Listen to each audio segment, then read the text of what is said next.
Hi, I'm Kevin, And I'm Amanda. and we are serving up All that jam.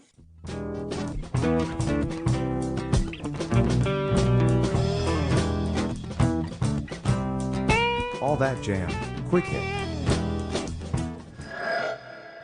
Bob Bray Love on Writing Picasso Moon.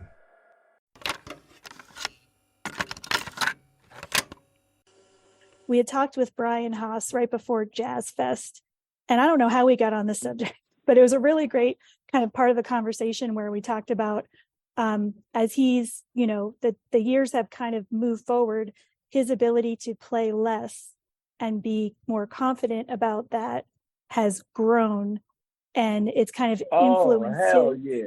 What do you think about that? Like, do you feel like that's something that applies to you too in some way? Man, fuck notes. Really. Fuck no. Like, and I say that in the sense of, like, yes, I totally understand what he's talking about, because I used to want to play all of this crazy shit. I swear, I used to want to be George Duke. I'm not gonna lie, I still kind of want to be George Duke a little bit, but on the mellow shit.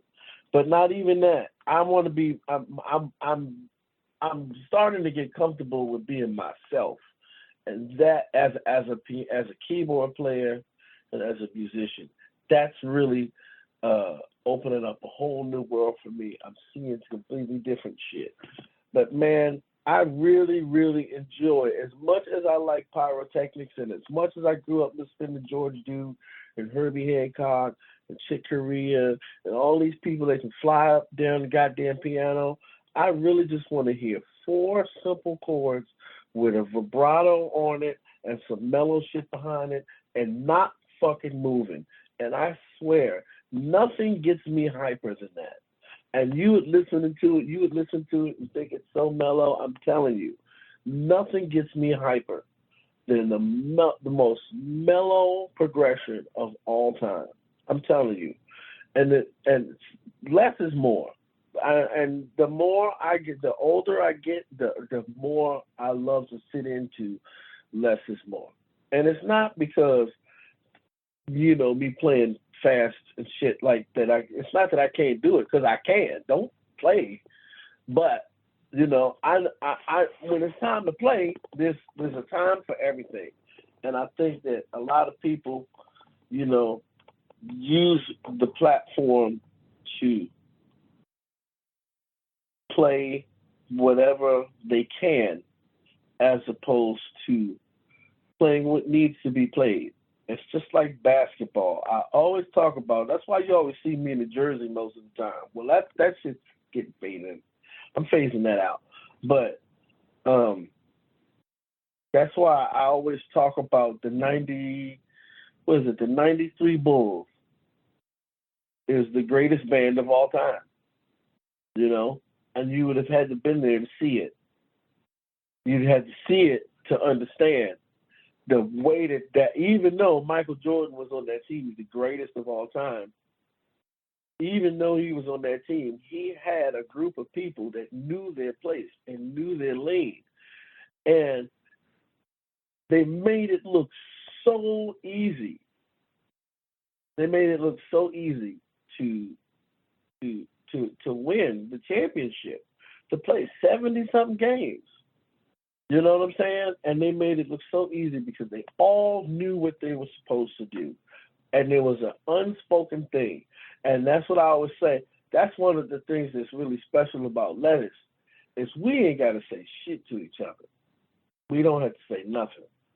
Sometimes we'll talk something through before the gig, but half the time we forget it before we go on stage, which I think is the greatest thing, because then it now becomes this organic innocence that happens, and that's doper than what you were probably thinking was going to happen in the first place. Letting things happen, you know what I'm saying? Not forcing things. And when you're playing a whole bunch of notes, I mean, if when it's time to play those notes, fucking play them, because you've let go and allowed yourself to connect to something that's bigger than you. So yeah, do it. But man, I'm not gonna sit through a show that's got a whole bunch of notes happening. Not a whole show. I watch for a minute, but I'm out probably after. What I'm hearing too is like, well, first of all, I love a good metaphor. So that is just like such a good way to think about things, is that trust And is hold kind on, of not to cut you off. Yeah. Not to cut you off. And I don't want nobody out there who I love who can play all of them damn notes to take offense to what I said either, because that ain't it either. So don't. It ain't me. It's you. So I just want to make that clear. I'm sorry, I didn't mean to cut you off. No, you're good. I mean, but it makes sense, right? And you're talking about for you, and I think that's the important thing is for me. That's what I'm talking about. I'm talking about for me. mm-hmm. I have a tremendous respect for everybody who I know and love and play music with and build musically with. You know what I'm saying? Oh no, and everybody's abilities are amazing, and it's proof of God, and that's what it is. But I have mine, and everybody has theirs, and it all works. It works the way that it's supposed to work. For me, I'm not trying to hear no whole bunch of notes. Mm-hmm. Absolutely. So how important is trust then when you're on stage, or even just collaborating, in the studio? Is that something that needs to be present? Do you have to work on that? Does it kind of just happen in the right situations? Well, it depends. It depends on who you're with.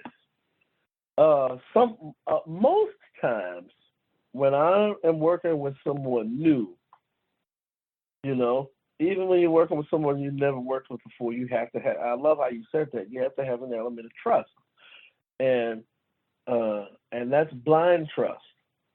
You know what I'm saying? And it's like, all right, well, let's see if this person is really about what they're about. And when they are, it is a beautiful and refreshing thing. And then you can go wherever the fuck you want to go, And even when you can't really, you still can, because you can always trust people to be who they are. So you can use the things that you can trust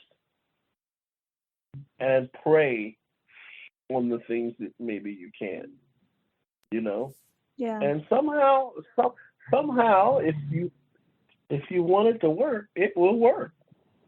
That's the beautiful thing about music. There are no fucking rules.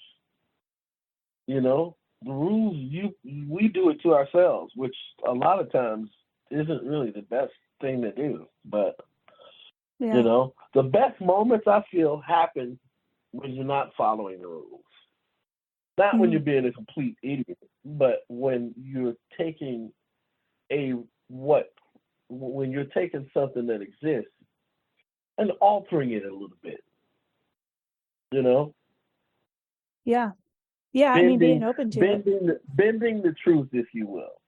Bending it. Not lying, but bending it.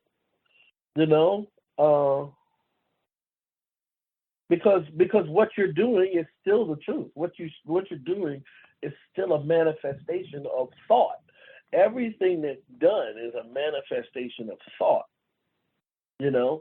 So damn, that was pretty deep. All right. Yeah. I like it. I'll stop there because I don't want to go too crazy. If you are enjoying All That Jam, please like and subscribe to our social media channels at All That Jam Pod on Twitter, Instagram, and Facebook, or visit our website, allthatjampod.com. Make sure to sign up for our email list and tune in every week for new episodes. Also, look for full interviews on our YouTube channel. And remember, stay beautiful, but don't stay underground too long.